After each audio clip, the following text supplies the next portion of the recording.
पाकिस्तान के रक्षा मंत्री ख्वाजा आसिफ ने नेशनल असेंबली में अमेरिका को लेकर एक बड़ा बयान दिया है। ख्वाजा आसिफ ने कहा है कि अमेरिका ने पाकिस्तान का हमेशा इस्तेमाल किया, वो भी एक टॉयलेट पेपर की तरह, और काम निकलने के बाद हमें फेंक दिया गया। संसद में बोलते हुए ख्वाजा आसिफ ने यह भी कहा कि अफगानिस्तान से जंग में उसके लोगों को जिहाद के नाम पर मरवाया गया और जब काम हो गया तो अकेला छोड़ दिया गया। मेड इन अमेरिका जहाज लेना था। साहब मैं टोटली एग्री करूंगा 100.10% ख्वाजा साहब से।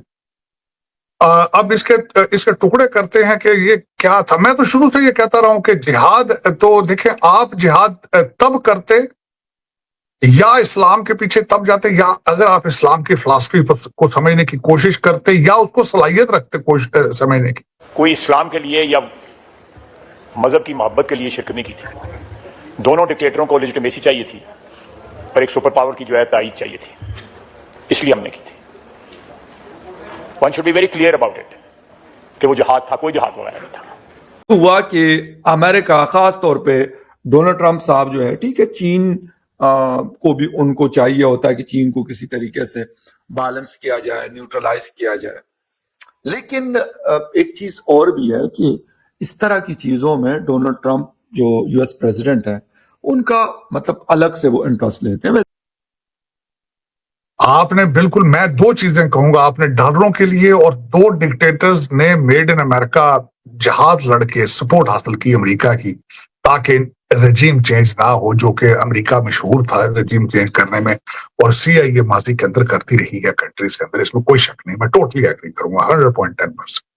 दोस्तों, आज बात करते हैं पाकिस्तान के डिफेंस मिनिस्टर ख्वाजा आसिफ के उस बयान की जिसने पूरी इंटरनेशनल मीडिया में हलचल मचा दिया है। नेशनल असेंबली में खड़े होकर उन्होंने अमेरिका के खिलाफ जो बोला, वो सुनकर सब दंग रह गए। ये सिर्फ एक भाषण नहीं था, बल्कि बरसों से दबी हुई भड़ास थी जो बाहर आई है। ख्वाजा आसिफ ने सीधे तौर पर कहा कि अमेरिका ने हमेशा पाकिस्तान को सिर्फ अपने मतलब के लिए इस्तेमाल किया है। उन्होंने एक बहुत ही कड़वा और चुभने वाला शब्द यूज किया, टॉयलेट पेपर। उनका कहना था कि यूएस ने पाकिस्तान का इस्तेमाल किया और जैसे ही उनका काम निकल गया, हमें किसी रद्दी कागज की तरह कूड़े में फेंक दिया गया। अब सवाल यह है कि आखिर इतना गुस्सा क्यों? ख्वाजा आसिफ ने पुरानी यादों को ताजा करते हुए कहा कि अफगानिस्तान की जंग में पाकिस्तान के मासूम लोगों को जिहाद के नाम पर आगे कर दिया गया। अमेरिका ने अपने मकसद पूरे किए, अपनी जंग लड़ी, और जब बारी आई साथ निभाने की या तबाही को समेटने की, तो पाकिस्तान को उसके हाल पर अकेला छोड़ दिया। उन्होंने दर्द भरे लहजे में कहा कि हमारी कुर्बानियों की कोई कदर नहीं की गई। ये दोस्तों काफी बड़ा बयान है जो ख्वाजा आसिफ ने संसद में दिया था। तार साहब, सबसे पहले तो आपको मैंने ख्वाजा आसिफ साहब की एक वीडियो सुनवानी है और उसके बाद जो है वो हमने कन्वर्सेशन का आगाज करना है। 2-3 इंपॉर्टेंट टॉपिक हैं।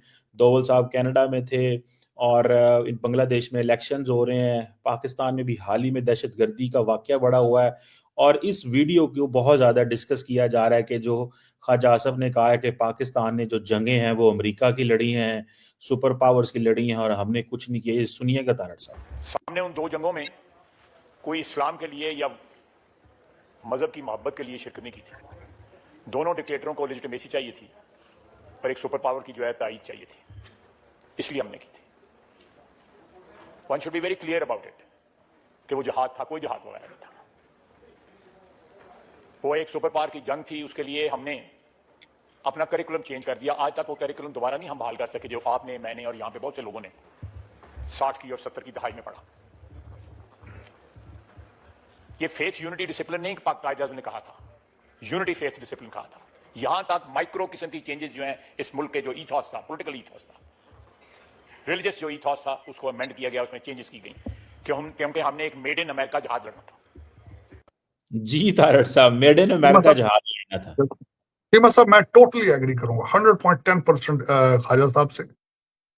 अब इसके टुकड़े करते हैं कि ये क्या था। मैं तो शुरू से ये कहता रहा हूं कि जिहाद, तो देखें आप, जिहाद तब करते या इस्लाम के पीछे तब जाते या अगर आप इस्लाम की फिलॉसफी को समझने की कोशिश करते या उसको सलाहियत रखते समझने की। आपने बिल्कुल, मैं दो चीजें कहूंगा, आपने डॉलरों के लिए और दो डिक्टेटर्स ने मेड इन अमेरिका जहाज लड़के सपोर्ट हासिल की अमेरिका की, ताकि रजीम चेंज ना हो, जो कि अमेरिका मशहूर था रजीम चेंज करने में, और CIA माजी के अंदर करती रही है कंट्रीज के अंदर, इसमें कोई शक नहीं, मैं टोटली एग्री करूंगा 100.10%।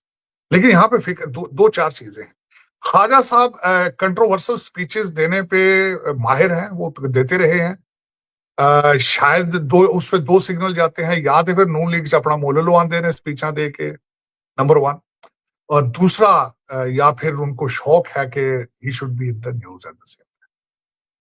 लेकिन चीमा साहब दोनों चीजें लिजिट हैं, अगर करते हैं तो वो ठीक है, सियासत का हिस्सा है।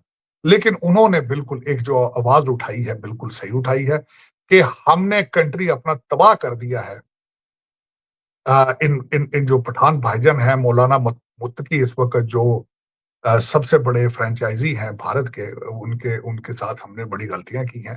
हमने अपना कंट्री तबाह किया है। अमेरिका ने $140 बिलियन तबाह किया है और उसके बाद 7.8 बिलियन का असला छोड़ के चले गए हैं, जिसकी कीमतें आपकी नस्लें अदा करेंगी, आज भी कर रही है। थर्मल गनेज जो दे रहे हैं, जो हमारे भारतीय भाईजान जाके उनको ट्रेनिंग दे रहे हैं अफगानिस्तान के अंदर, दुख वाली बात ही है। देखिए, मैं अब चलें, बात कहते हैं निकल ही पड़ी है तो इस पे भी डिस्कस कर लेते हैं। हुआ कि अमेरिका खास तौर पे डोनाल्ड ट्रंप साहब जो है, ठीक है, चीन को भी उनको चाहिए होता है कि चीन को किसी तरीके से बैलेंस किया जाए, न्यूट्रलाइज किया जाए। लेकिन एक चीज और भी है कि इस तरह की चीजों में डोनाल्ड ट्रंप जो यूएस प्रेसिडेंट है, उनका मतलब अलग से वो इंटरेस्ट लेते हैं। वैसे तो कोई भी लेता है, मैं ये नहीं कहता। अब बदकिस्मती हमारी ये है, मैं ये कहूंगा कि हमारे पास ये चीजें तो है लेकिन उसको निकालने वाली टेक्नोलॉजी नहीं है। अगर हमारे पास तेल और गैस और उसकी निकालने वाली टेक्नोलॉजी ना हो तो ठीक है, जमीन में एक चीज मौजूद है।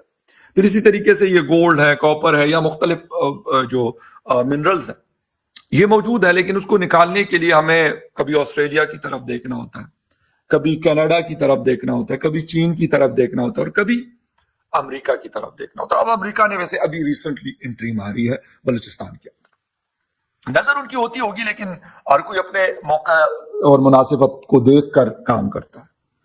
अच्छा, उन्होंने कहा कि यार ये तो बड़ा मतलब बड़ी बड़ी बातें हुई कि जी $1.5 अरब की इन्वेस्टमेंट अमेरिका करेगा इन बलूचिस्तान। अच्छा, वहां पर जो लोग रहते हैं उनके क्या मसले हैं? लेकिन दोस्तों, उन्होंने सिर्फ अमेरिका को दोष नहीं दिया, उन्होंने अपने देश के अंदर की गलतियों पर भी खुलकर बात की। उन्होंने जनरल जिया उल हक और परवेज मुशर्रफ का नाम लेते हुए कहा कि इन दो बड़े लीडर्स ने पाकिस्तान को इस दलदल में धकेला है। उनका मानना है कि इन मिलिट्री लीडर्स ने चंद पैसों और पावर के लिए पाकिस्तान की सेल्फ रिस्पेक्ट को बेच दिया। उन्होंने कहा कि आज हम इतने मजबूर हो चुके हैं कि कभी वॉशिंगटन, कभी मॉस्को, तो कभी लंदन की तरफ भीख मांगने वाली नजरों से देखते हैं। वीडियो में ख्वाजा आसिफ ने हिलेरी क्लिंटन का भी जिक्र किया। उन्होंने याद दिलाया कि कैसे खुद अमेरिका के बड़े लीडर्स ने ऑन रिकॉर्ड माना है कि उन्होंने पाकिस्तान को कैसे और क्यों यूज किया। उन्होंने अफसोस जताया कि इतनी ठोकर खाने के बाद भी हमारी आंखें नहीं खुली है। उनका कहना था कि जब बिल क्लिंटन सिर्फ 2 घंटे के लिए पाकिस्तान आए थे, तब हमारे यहाँ के हुक्मरान ऐसे खुश हो रहे थे जैसे कोई मसीहा जमीन पर उतर गया हो। ये गुलामी की मानसिकता ही है जिसने पूरे पाकिस्तान को आज यहाँ खड़ा किया है। ये बयान ऐसे वक्त में आया है जब पाकिस्तान अपनी इकोनॉमी और इंटरनल पॉलिटिक्स को लेकर काफी बुरे दौर से गुजर रहा है। इन्फ्लेशन आसमान छू रहा है और कर्जे का बोझ बढ़ता जा रहा है। ऐसे में इस तरीके का बयान दिखाता है कि शायद अब पाकिस्तान के अंदर एक बड़ा तबका ये महसूस करने लगा है कि अमेरिका से दोस्ती उन्हें फायदे से ज्यादा नुकसान दे गई है।